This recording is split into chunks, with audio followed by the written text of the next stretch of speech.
Quase metade dos professores da rede estadual já sofreu agressão física ou verbal por parte de alunos.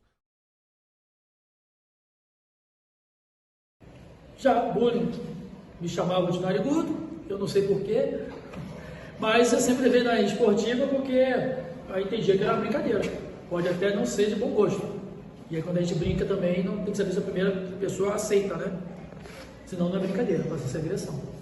Nesse tempo de carreira, tem 10 anos, não de violência física, mas de violência, assim, de descaso na sala de aula, comportamentos desrespeitosos, alunos que soltaram explosivos dentro da aula. Então, assim, esses foram os comportamentos que eu já presenciei, né?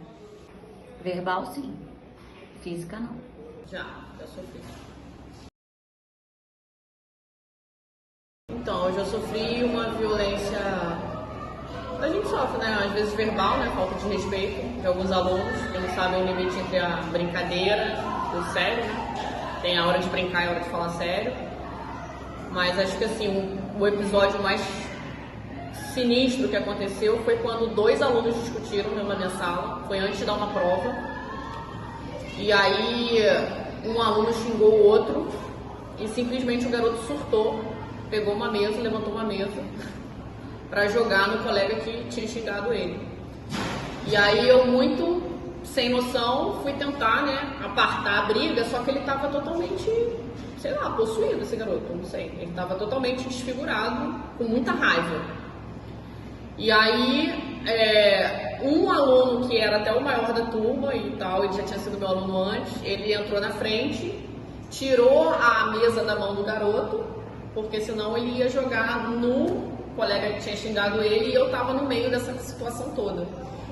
E aí eu não consegui dar a prova, a gente teve que pegar esse aluno e suspender ele, e ele tava não só com problemas de violência, né, problemas emocionais, mas ele tava com outros tipos de problemas pessoais, né, então a gente nunca sabe, o que fica de lição, a gente nunca sabe como a outra pessoa tá.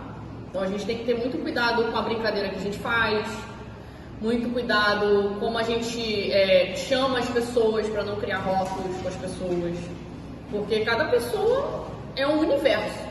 Então você não sabe o que a pessoa está sentindo naquele dia, como que ela vai reagir, como que ela vai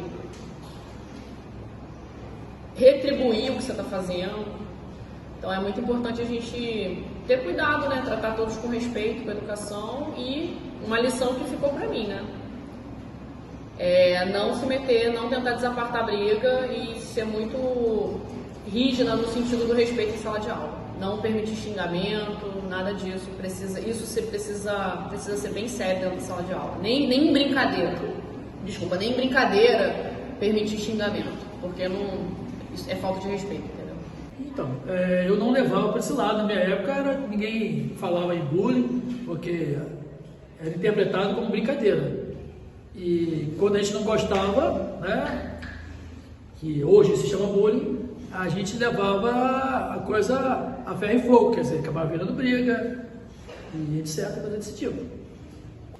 Não é uma situação legal, me senti frustrada, chateada, incomodada e desrespeitada. Bastante. Raiva, desrespeito, né? A sensação de profundo desrespeito, mas acho que eu consegui responder diplomaticamente e resolver a situação. Acho que os caminhos são esses. Ser bem rigorosa com relação ao respeito, com relação às regras dentro da sala de aula. Saber que as coisas têm limite, e não é só porque é sala de aula, mas é na sociedade. Você não vai pegar um ônibus e vai xingar uma pessoa dentro do ônibus e vai achar que isso vai passar sem consequência.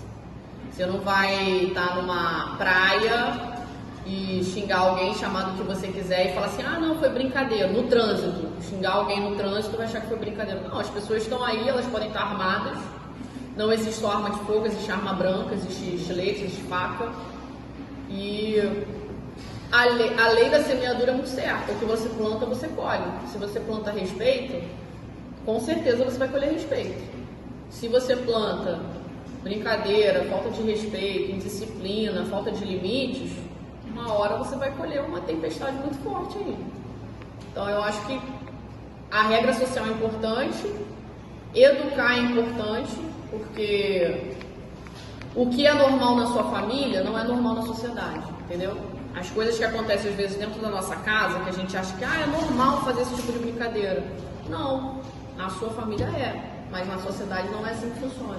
Então a gente precisa abrir a nossa cabeça para entender que a nossa família é um ambiente, a sociedade é outro e existem outros espaços dentro da sociedade.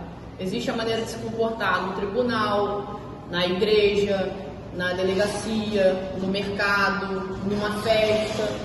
Então a gente precisa saber os nossos papéis sociais e os lugares que a gente frequenta. Isso precisa ser ensinado para todo mundo, para jovem e para adulto, porque tem muito adulto também que é mal educado, tá? Então, assim, eu penso que não é só a relação professor-aluno, não, a relação é professor-aluno, são duas pessoas, e as duas pessoas precisam ser respeitadas.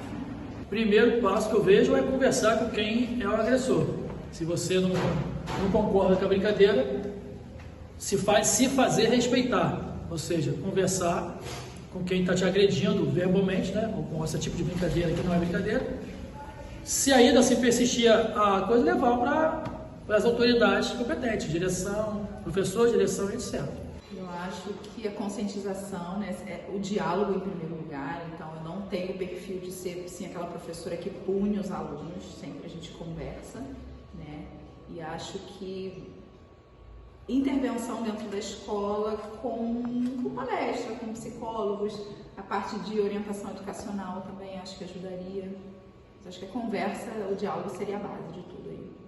Primeiro de tudo, o equilíbrio emocional é muito importante, porque você precisa ter autodomínio, autocontrole, sabedoria para falar, esperar os ânimos se acalmarem e seguir os protocolos, né? Se dependendo da gravidade dos casos, acionar a guarda escolar, né? Tentar resolver da melhor maneira possível.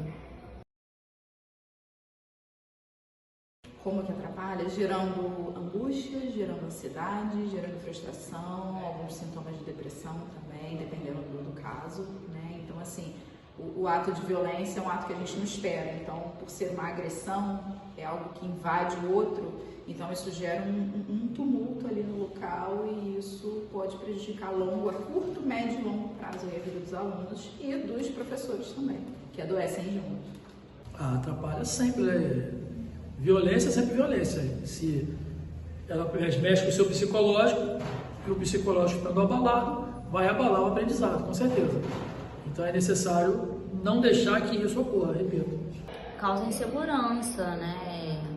Algumas vezes, dependendo do nível, os alunos acabam deixando de frequentar as aulas por medo, afeta o emocional. O caso do bullying, por exemplo, o aluno que sofre bullying, ele fica com o emocional abalado, ele deixa de se concentrar, então não contribui em nada, só atrapalha realmente. Em tudo. A violência deixa você inseguro, deixa você desmotivado, deixa a pessoa infrequente, ela não sente vontade de estar naquele ambiente. A violência só atrapalha.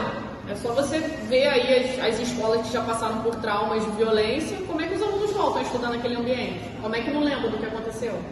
Como é que você volta para aquela sala de aula? Então, assim, pode ser uma coisa boba, né? Boba que seria assim, um xingamento.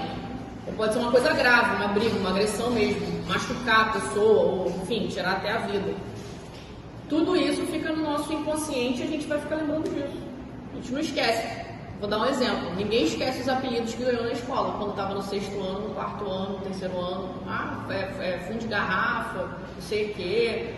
Ninguém esquece disso. Só que a gente lembra às vezes como brincadeira, mas não é uma brincadeira. Fica guardado, né? Aquilo machuca a gente não quer ser rotulado. A gente quer ser aceito, né? Acho que todo mundo quer, né? Então, a gente tem que educar e coibir a violência para que isso não aconteça mesmo. A gente vive em mais harmonia, principalmente na escola.